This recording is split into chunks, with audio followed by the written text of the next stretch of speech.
but the wild finish that we had in Detroit Sunday afternoon. The Steelers held off the Lions after a crazy finish in Detroit. Pittsburgh up by 12 late in the fourth quarter when the Lions stormed back. Jared Goff had the offense on the goal line in the final minute, but two offensive pass interference penalties took away two potential game-winning touchdowns off the board.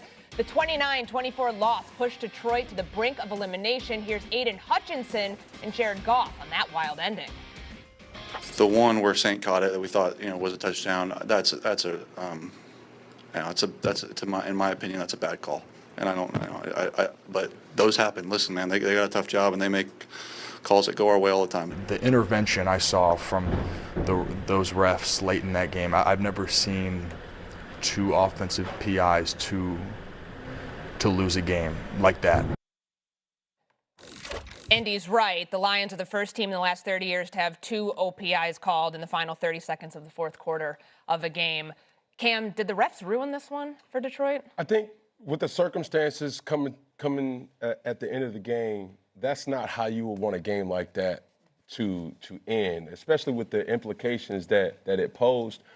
But offensive football, Danielle, you know this best. Yeah. The receiver has to make a more sound effort to avoid the defender, even though he's being blocked or touched into the defender. Right. That's teach tape. Mm-hmm. Like you see these type of dynamics, and you see Amon-Ra kind of hesitant to celebrate because he's seen the flag, but that's a typical regular rub combination that every team in the NFL has.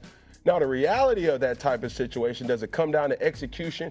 I would hate for any type of referee to make a call that impacts the game as much as it did in the latter part of the Steelers in Detroit game, and it's just unfortunate for the Detroit Lions. It ruins the comeback, absolutely. The pass interference that he calls on the ball to Amon-Ra St. Brown in the flat, that's a bad call.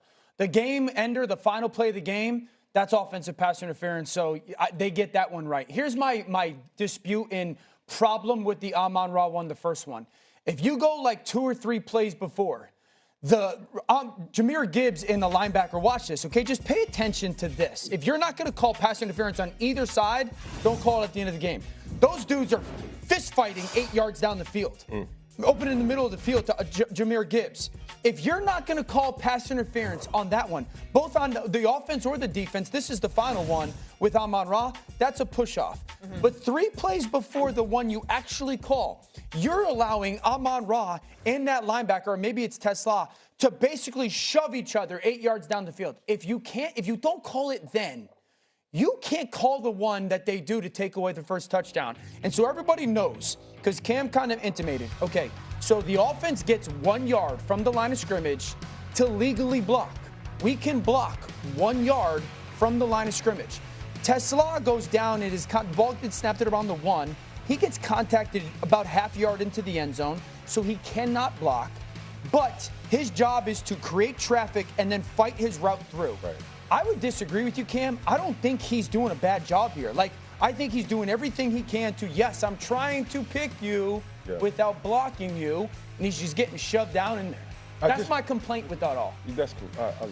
No, listen, I agree with what you were talking about, Dan. The first one, it looked like the defender from the Pittsburgh Steelers actually pushed Tesla into the defender, which created the natural pick. That, to me, wasn't a pass interference. Yeah. Obviously, Amon-Ra, the second one, Amon-Ra St. Brown, that was an obvious OPI in that situation. You can't listen. When you extend your hand, you can't do that. The ref's going to call that as clear as day. But if I'm taking a 30,000-foot view of this game, it wasn't decided. The refs didn't decide this game. You know where this game was decided? In the trenches. This game was decided in the trenches. You had the Detroit Lions, and we've known this over the past few years. Dan Campbell was always, his whole culture is toughness, grit, controlling the line of scrimmage. They rushed for 15 yards in this game. Couldn't get it. They couldn't capture the line of scrimmage on either side of the ball. Conversely, the Pittsburgh Steelers ran it for 230 yards. When the last time the Pittsburgh Steelers ran the ball for that much yardage? And so, to me, this was a symptom of what's been going on with the Detroit Lions pretty much all season. Their inability to capture the line of scrimmage. They want to run the ball because obviously they're a play-action pass team with Jared Goff. They could not do that against the Pittsburgh Steelers. So kudos to the Steelers in that regard. Yeah, the interior offensive line injuries have just decimated this team and what this offense has become. I know you wanted another shot at that. Yeah, listen, this stat line was so different that I was accustomed to seeing this year. Obviously traveling to New York, I looked on the ESPN app and I'm sitting up here saying to myself like, yo, what's the T? What's the details? Give me the deets. And I start to see 350 plus team of total offense for the Pittsburgh Steelers. And I'm like, yo, what in the hell's going on? Yeah. You know what I'm saying? And it's not, typically we're used to Dan Campbell having an explosive attack, and you didn't see that from their side. Yeah. Okay, you start to see rushing yards, and I was like, yo, it's a mishap in the app, because you would think Jahmyr Gibbs it would be the guy. Right. You know what I'm saying? So did a lot of other people. So I don't know if I'm really, kind of surprised or more taken aback and like, yo, y'all got that in y'all. And where has this been? And I don't know how to feel about this specific performance. For me, because I agree, this is the most impressive win by anybody in the NFL. Because I had no belief that Pittsburgh was going to go to Detroit and beat Detroit, let alone do it the way that they did. Bully them. Bully them. Yeah. And I think that when you look at the Steelers in the last 3 weeks after everything felt like it was kind of caving in, the last 3 weeks they've gone on the road, they've beaten Baltimore, Aaron threw it up and down the field, threw it as good as he can.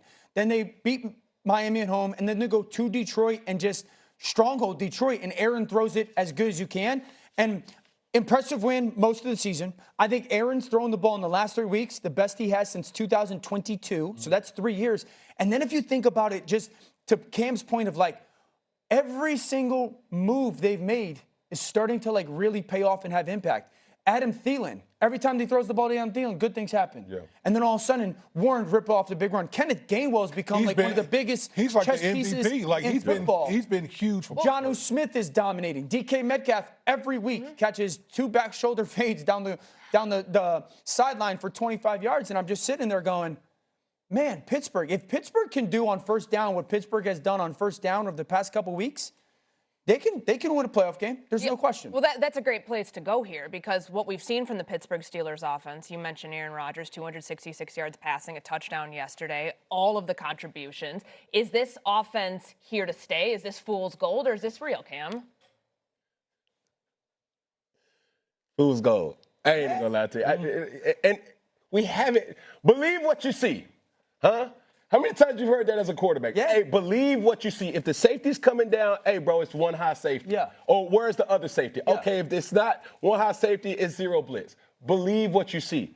What we've seen, through Pittsburgh or from Pittsburgh all year has been the inability to consistently move the football. And they go in spurts, right? You'll have these type of performances. This is the first time we've had this type of performance. But it's like, where's DK? Where's Jonnu? Okay, where's Game? And then you see the frustration mounting from Aaron Rodgers.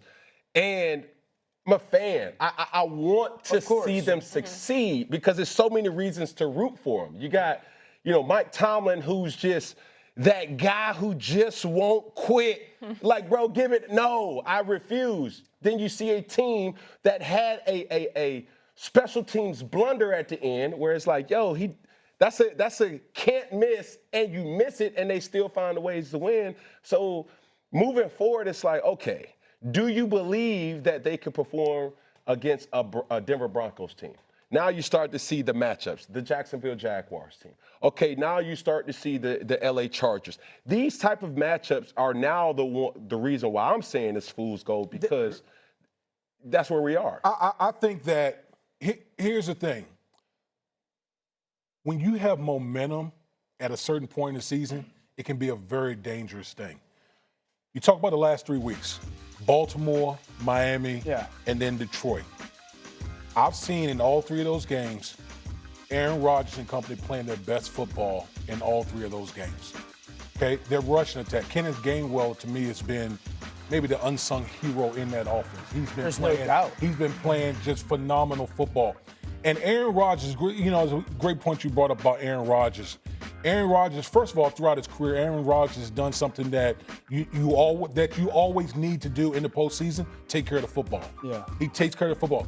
But more than that, he's putting the team in the right positions on offense, getting them in and out of plays that's advantageous for the Pittsburgh Steelers. And his arm is still lively at the age of 41 years old. Listen, in an AFC where there's no dominant team in the AFC, don't sit here and tell me that right now a team coached by Mike Tomlin with Aaron Rodgers and the way they're operating, particularly at this juncture in the season, can't have damage in the postseason. Absolutely, I consider Pittsburgh a team that could not only win a game, but they could advance deep into the playoffs. Okay, so especially the way you run the ball. I mean, those 230. I can. In the AFC, there's no dominant team. So you think they could run the table? I mean, is it based on the way that they're running the ball right now? Because we know that travels in December and January. Is that how you see it? I will say this from my own experience. Okay, from my own experience,